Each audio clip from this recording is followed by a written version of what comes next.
خشک و تر خارش. کیا آپ خشک یا تر خارش جیسے مزید مرض کا شکار ہیں؟ پرانی سے پرانی خشک یا تر خارش کے علاج کے لیے ویڈیو کو آخر تک لازمی دیکھیں. السلام علیکم ناظرین، امید کرتی ہوں آپ سب خیریت سے ہوں گے.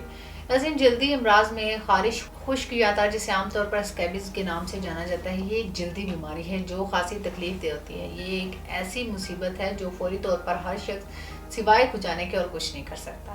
اس سے وقتی آرام تو آ جاتا ہے، لیکن مزید کھجانے سے خارش بڑھتی جاتی ہے اور دوسرے جلدی مسائل پیدا ہونے کا بھی خدشہ رہتا ہے. جیسا کہ بہت سے جلدی امراض آج کے دور میں پھیلتے جا رہے ہیں، ان میں سے ایک خارش ہے جو بہت ہی تکلیف دہ مرض ہے. بعض اوقات انسان کے جسم میں چونٹیاں سی رینگنے لگتی ہیں. ٹھیک ٹھاک انسان بھی اپنے آپ کو کھجانے لگتا ہے. اکثر اوقات خارش یا کھجلی کا عمل خشکی یا پسینے کی زیادتی اور گرمی میں زور پکڑتا ہے. خارش کی دو اقسام ہوتی ہیں، ایک کو ہم خشک خارش اور دوسری کو تر خارش کہتے ہیں. پہلے میں آپ کو خشک خارش کے بارے میں مختصر بتاتی ہوں کہ اس میں خارش بہت زیادہ ہوتی ہے، لیکن جسم پر کسی قسم کا کوئی دھبا، دانہ یا نشان نہیں ہوتا، اور جہاں خارش ہو رہی ہوتی ہے وہ جگہ بھی خشک ہوتی ہے. جبکہ تر خارش میں پھنسیاں نکلتی ہیں، اور جہاں جہاں یہ پھنسیاں نکلتی ہیں وہاں بہت زیادہ خارش ہوتی ہے، اور اس کے بعد ان پھنسیوں میں رطوبت بڑھ جاتی ہے جو بعد میں پیپ کی شکل لے لیتی ہے. یہ پھنسیاں عام طور پر ہاتھوں، پاؤں، بغل، پیٹ اور نرم جگہوں پر نکلتی ہیں. خارش ایک زہریلا مادہ جسے سوراخ کہتے ہیں، اس کے باعث ہوتی ہیں. عام طور پر کچھ لوگ اس کا علاج تیل اور مرہم وغیرہ سے کرتے ہیں، جس سے وقتی طور پر یہ دب جاتی ہیں. اس کے دبا دینے سے دوسری بیماریاں پیدا ہو جاتی ہیں، مثلا دمہ، ٹی بی، مرگی، اندھا پن، بہرا پن، یہاں تک کہ بانجھ پن بھی اس مادہ سوراخ کے دبنے سے ہوتا ہے. تو اس لیے یہ ایک انتہائی خطرناک ہوتا ہے. بہتر ہے کہ اس کا باقاعدہ علاج کیا جائے. بعض افراد میں دوائیاں لینے سے بھی خارش ہو جاتی ہے. اس کے علاوہ دانوں سے بھی خارش ہوتی ہے. معدتی خارش ایک قسم کے کیڑے اسکیپس سے ہوتی ہے جو اس قدر چھوٹا ہوتا ہے کہ مائکروسکوپ کے بغیر دیکھنا ناممکن ہے. یہ کیڑا انسانوں کے علاوہ جانوروں کو بھی خارش میں مبتلا کرتا ہے. یہ خارش ایک انسان سے دوسرے کو بہت آسانی سے لگ جاتی ہے. عام طور پر ایک بستر پر سونے سے اگر یہ بستر کوئی دوسرا بھی استعمال کرتا ہے تو یہاں تک کہ یہ خارش اس کو بھی لگ سکتی ہے. ناظرین، خارش اگر خشک ہو تو جسم پر دانے نہیں نکلتے، یعنی جلد بالکل خشک ہوتی ہے جس پر شدید خارش محسوس ہوتی ہے. مریض ساری رات جاگ کر کھجاتا رہتا ہے. اس کے برعکس اگر خارش تر ہو تو جسم پر باریک باریک دانے نکل آتے ہیں جن میں لیس دار پانی ہوتا ہے جو کھجانے پر دانوں سے باہر نکلتا ہے، اور یہ پانی جہاں جہاں بھی لگتا ہے وہاں پر بھی دانے نکل آتے ہیں. تو یہ تھی خشک و تر خارش کے بارے میں معلومات. اب میں اس کے علاج کے بارے میں آپ کو بتاؤں گی. اس کے لیے بہترین علاج قدرتی یعنی طبی طریقہ علاج ہی ہے.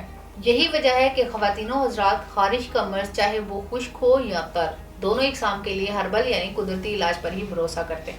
تاثیر دواخانہ کے ماہرین حکمہ اور میڈیکل بورڈ کی ٹیم نے اس مرض کے اصل اسباب کو سامنے رکھتے ہوئے قدیم و جدید طبی تحقیق کے نچوڑ اور اپنے طویل طبی مشاہدات کی روشنی میں مختلف جڑی بوٹیوں پر ریسرچ کے بعد جلد کی خشک و تر خارش کا مکمل علاج دریافت کیا ہے.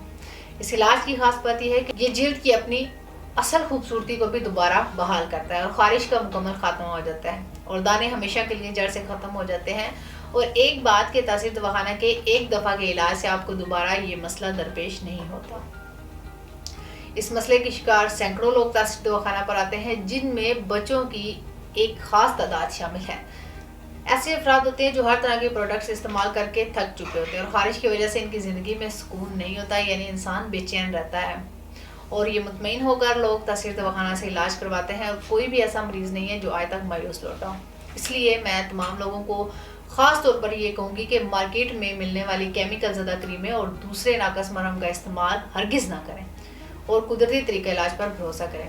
ایک بار تاثیر دواخانہ پر تشریف لائیں اور جلد کا باقاعدہ چیک اپ کروا کر میڈیسن لیں اور بنا کسی سائیڈ افیکٹ کے خارش کا مکمل خاتمہ کر کے ہمیشہ کے لیے اس سے چھٹکارا پائیں.